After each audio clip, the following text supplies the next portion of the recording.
शिवसेना उद्धव बाळासाहेब ठाकरे पक्षाच्या शहापूर शहर शाखेतर्फे MSECBला सतत जात असलेल्या लाईट संबंधी जाब विचारण्यासाठी मंगळवार दिनांक 3/6/2025 रोजी MSECBचे अभियंता इंगळे यांच्या चेंबरमध्ये मीटिंग आयोजित केली होती। शहापूर शहरात वेळोवेळी खंडित होणारा वीज पुरवठा व भरमसाठ येणारी लाईट बिलं यासाठी शिवसेना शहर शाखेतर्फे बैठक आयोजित करण्यात आली होती। MSECB कार्यालयात जाब विचारण्यासाठी सर्व शिवसेना पदाधिकारी, कार्यकारिणी, शहर शाखेचे पदाधिकारी, युवासेना अधिकारी तसेच शहापूर शहरातील त्रस्त नागरिक कार्यालयात उपस्थित होते।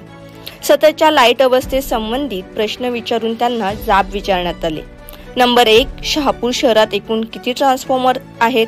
नंबर 2, आपल्या शहापूर शहरासाठी व आपल्या भागातील कर्मचारी किती? नंबर 3, वर्षभरात किती मेंटेनन्सची कामे केले? नंबर 4, सदर कामे कुठल्या एजन्सीला दिली? नंबर 5, वर्षभरात किती पडायला आलेले पोल व वायर बदलल्या?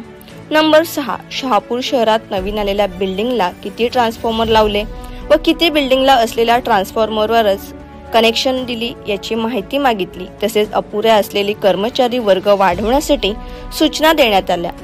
ट्री कंटीची कामे पावसाळ्यापूर्वी करण्याची पद्धत बंद करून दर 6 किंवा 3 महिन्यांनी झाडे कटिंग करावी, त्यामुळे नैसर्गिक आपत्ती ओढवणार नाही। तसेच कमी दाबाच्या ट्रान्सफॉर्मरच्या जागी जास्त क्षमतेचे ट्रान्सफॉर्मर लावण्यात यावे व जुन्या केबल लाईन्स बदलण्याची कामे लवकरात लवकर करावी। यापुढे लाईट जाण्याचे प्रकार झाल्यास विद्युत मंडळावरच केस करावी असा विचार मांडण्यात आला। या चर्चेसाठी अनेक शिवसैनिक पदाधिकारी, कार्यकर्ते उपस्थित होते।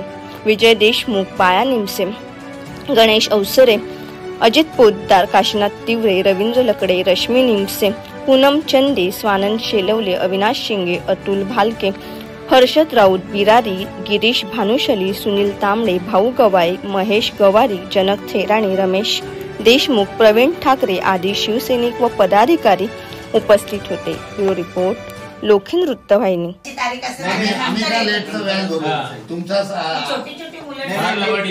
मी त्याला बोललो शहरामध्ये जर तू बिल न वाटून ग्रामीणचं काय त्या दिवशी ग्रामीणला जात पण नाही, छोटी मुलं आहेत, त्यांच्याच वेळ येतात ते बिल। पण ते बिल कसं 4-5 दिवस अगोदर ड्युटीच्या अगोदर 4-5 दिवस यायला पाहिजे ना, असं मी बोललो नाही तर आम्ही फाईन तुमचे कर्मचारी आहेत ना, मीटर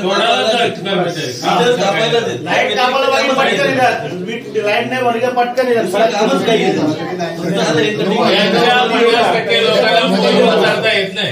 तुम्ही कर्मचारी वाढल्याशिवाय तुमचं काम होणार किंवा त्या टायमाला आणीबाणीसाठी आता समजा आता बघा आता पोलीस स्टेशनचं सांगतो आता ईद आहे तर त्यांच्या बाहेरून एक स्टॉप येतो असं बाबा बंदोबस्त तसं तुमचं काय अशी काही यंत्रणा आहे का पावसाळ्यात काय तातडीने इमर्जन्सी पण तशी आपल्यालाच ते थोडं ते तुम्ही करायला पाहिजे ना। आणि माझं तर मी मागे पण बोललो का जिथे डोळकाम किनोलीचे तुम्ही एका टायमाला एक जर एका विभागातले बोलवले तर 7-8 माणसं एका शहरात एका टायमाला काम होऊ शकते। प्रत्येक टायमाला इकडचे तिकडचे करा ना तेव्हा पण होऊ शकते काम। आणि त्या लेडीज आहेत ना त्या काय उपयोगाच्या नाही, त्यांना तुम्ही काय ते फक्त फिरणार काम त्यांचे ते काय पोलवर नाही सोडू शकत आता ते आणि ते जे काम नाही करत म्हणून ते लेडीज आपल्या सगळ्या शहापूरला पाठवले, हे तर सत्य आहे का नाही? मग आम्हाला काय लेडीज काम करतात त्याच्याबद्दल विरोध नाही, पण ते फोन पण नाही सोडू शकत। मग आता रात्रीचे आता हा जंगलाचा एरिया तुम्ही लेडीजला कुठे जंगलात पाठवणार? किती आले लेडीज? मुळात आपल्याकडे काय विषय माहिती का, आपल्याकडे